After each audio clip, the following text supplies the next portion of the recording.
आज हम मौजूद हैं बेटी रक्षा दल के राष्ट्रीय अध्यक्ष नवाबुद्दीन सिद्दीकी के साथ। आज जानकारी लेंगे कि जिस तरीके की राजनीति चल रही है कांग्रेस की और बीजेपी की राजनीति में क्या अंतर है। जी सिद्दीकी जी। कांग्रेस और बीजेपी की राजनीति क्या अंतर है? देखिए, जब से माननीय मुख्यमंत्री हमारे योगी जी ने प्रदेश को संभाला और माननीय श्री नरेंद्र मोदी जी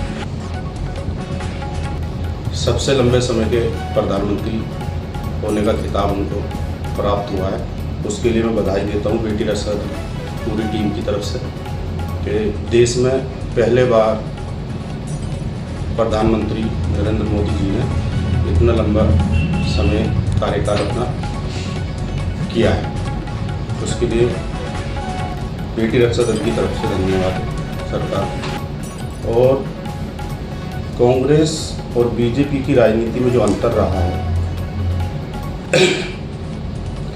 बीजेपी निष्पक्ष राजनीति करती है, कांग्रेस जातिवाद की राजनीति करती है। ये अंतर एक बड़ा अंतर रहा है कांग्रेस और बीजेपी के। अच्छा, ऐसा क्यों लगता है आपको? ऐसे क्यों इसके पीछे कौन सी ऐसी वजह आपके सामने आई कि आपको लगता है कि कांग्रेस जातिवादी राजनीति करती थी और बीजेपी निष्पक्ष राजनीति कर रही है?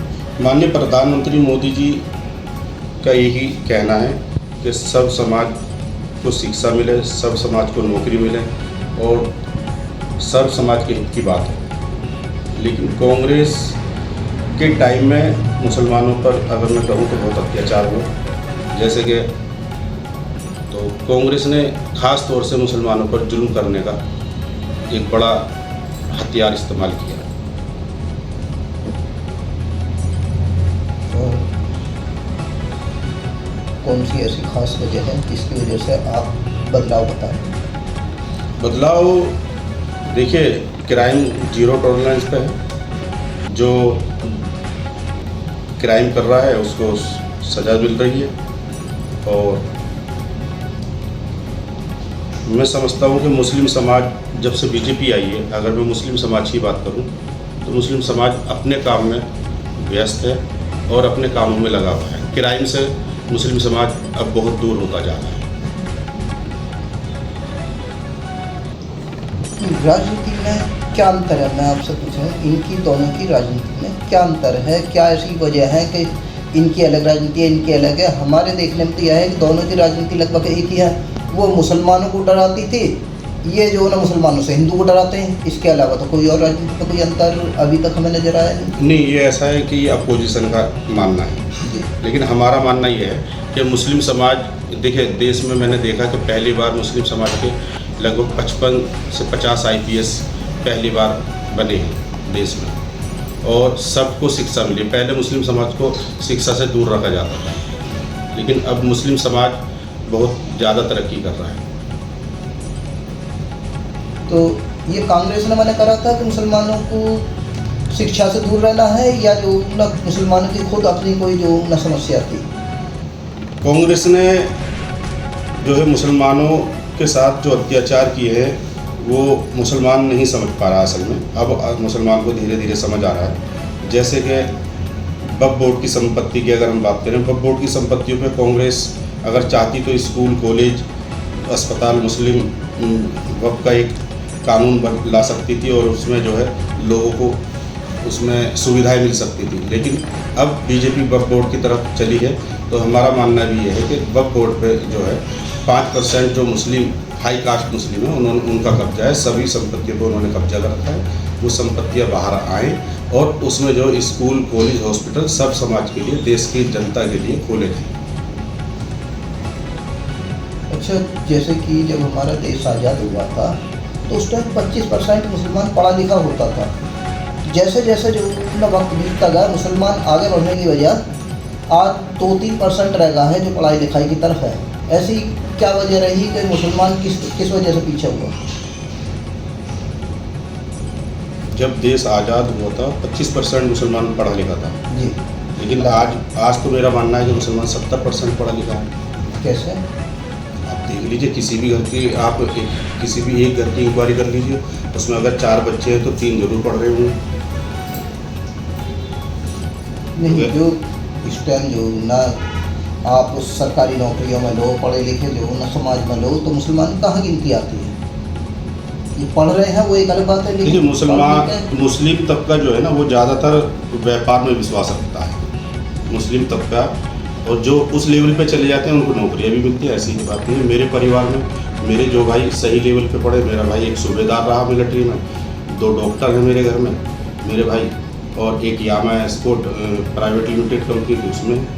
तो जो पढ़ेगा भाई नौकरी तो उसी को मिलेगी ना, जो नहीं पढ़ पाएगा तो उसको नौकरी कैसे मिलेगी, आप बताइए। पढ़ा लिखा समाज कहाँ गिना जाता मुसलमानों में? अगर 70% पढ़ा लिखा समाज होता तो मुस्लिम समाज एक पढ़ा लिखा समाज होता, कहाँ गिनती है मुस्लिम? तो ये चीज़ें हमारे जो हाई प्रोफाइल नेता हैं ये उनको भी करना चाहिए ना। उन्होंने सरकारों में रह के क्या योजनाएं लाई मुसलमानों के लिए? भाई सरकार में रह के योजनाएं क्या लाई मुसलमानों के लिए? भाई बीजेपी का तो नारा है सबका साथ सबका विकास। अगर राशन मिल रहा है तो सबको मिल रहा है, मकान मिल रहे हैं तो सबको मिल रहे हैं। अगर 2.5 लाख रुपए वाली जो योजना आई है, जिसका छप्पर का मकान है, जिसका टाइल पट्टियों का मकान है, उसको लेंटर डालने के लिए 2.5 लाख रुपया दिया तो सबको दिया है। और मैं समझता हूँ कि सबसे ज़्यादा मुसलमानों ने उसको जो है उस योजना का लाभ उठाया है। असल में क्या है, मदरसों की अगर आप बात करें तो मदरसों में होता क्या है, कुछ लोग हमारे स्वार्थी लोग हो जाते हैं जो 50-50, 100-100 गज में मदरसे खोल के बैठ जाते हैं, जो कि अनऑथराइज होते हैं। उन्हें वक्फ बोर्ड से या आप देवबंद से उनको ऑथराइज करा के उनके पूरे लाइसेंस लेके और उनकी देवबंद की देख रेख में उन मदरसों को खोला जाना चाहिए। लेकिन होता ये है कि अगर मैं किसी बड़े मदरसे का मुतवल्ली हूँ और मुझे हटा दिया गया तो मैं तुरंत 50 गज ज़मीन जो है खरीद के, और लीगल है या इलीगल है, उसमें मदरसा खड़ा कर देता हूँ, पर्ची काटनी शुरू कर देता हूँ। तो ये तो गलत है। और बड़े कह भी रहे इसमें बड़ों ने बता भी दिया कि चंदा जो है वो अपने हल्के से कीजिए, लेकिन फिर भी लोग नहीं मान रहे। पर्ची लेके यहाँ से बॉम्बे जा रहे हैं, बॉम्बे वाले मद्रास जा रहे हैं। तो जब ये बता दिया कि भाई चंदा जो करना है आपको मस्जिद या मदरसे का वो अपने हल्के में करना है, तो फिर बाहर क्यों जा रहे हैं पर्ची लेने के? क्योंकि उनको 90% उसमें कमीशन मिल जाता है। अच्छा, लास्ट सवाल, मुसलमान अपनी इस जैसी की राजनीति चल रही है, इस हालातों में अपने आप को कैसे आगे बढ़ाने के लिए क्या काम करे जिससे कि मुसलमान कौम आगे बढ़े और अपना भी फ़ायदा करे और देश का भी फ़ायदा करे? इसके लिए आपके क्या विचार है? मुसलमान तो इस सरकार में आगे बढ़ी, बहुत आगे बढ़े।